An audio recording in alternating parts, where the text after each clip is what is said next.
নিজৰ ওপৰত সদায় বিশ্বাস থাকিব লাগিব নিজৰ ওপৰত সদায় বিশ্বাস থকাটো দৰকাৰ যদি মোৰ ওপৰত মোৰ বিশ্বাস নাই তেতিয়াহলে মই যি কাম নকৰো কিয় মই হেতুত সাকসেস হ'ব নোৱাৰিম যদি মোৰ অবিশ্বাসটো থাকে সো এটা কাহিনী কও নিজৰ ওপৰত বিশ্বাস থকা এটা কাহিনী কও বৰ ইন্টাৰেষ্টিং কাহিনী এদিন এজন ভামনে এটা নুদুখা ছাগলী তেওঁৰ কান্ধত উঠাই এখন জংগলৰ মাজেদি গৈ আছিল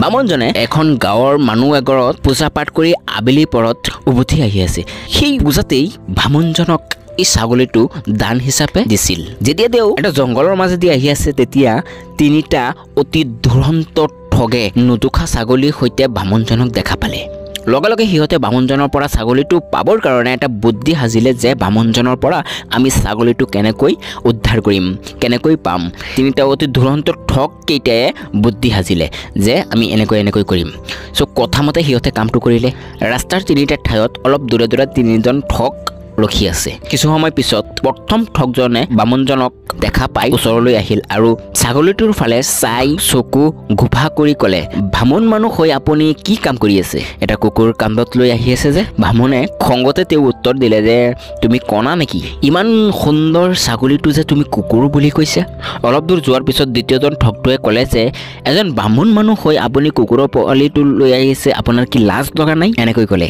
তেতিয়া বামনজনে আকৌ খং কৰিলে আৰু বামনজনে কলে যে এইটো ছাগলীৰ পোৱালি ভালকৈ চোৱা তুমি সাকে চিনি নোপোৱা তেনেকৈ কলে বামনজন ইয়াৰ পৰা গুচি গল এইখিনি কৈ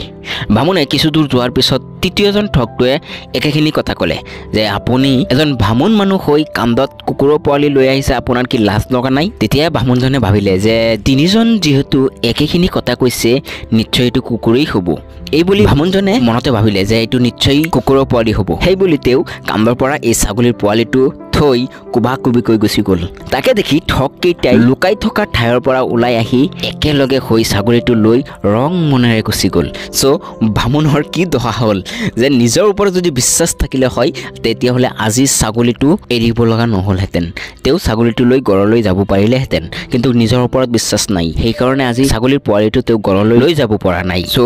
মানুহে সদায় নিজৰ ওপৰত বিশ্বাসটো থাকিব লাগিব যদি অবিশ্বাস থাকে যে মানুহে যেটো কৈছে হেইটুই হসা হেইটুই বিশ্বাস কৰে তেতিয়াহলে তেও কেতিয়া সাকসেস নহব মই প্ৰথমে কৈছো যে নিজৰ ওপৰত সদায় বিশ্বাস থকাটো দৰকাৰ বিশ্বাস বস্তুটো বহুত ডাঙৰ বস্তু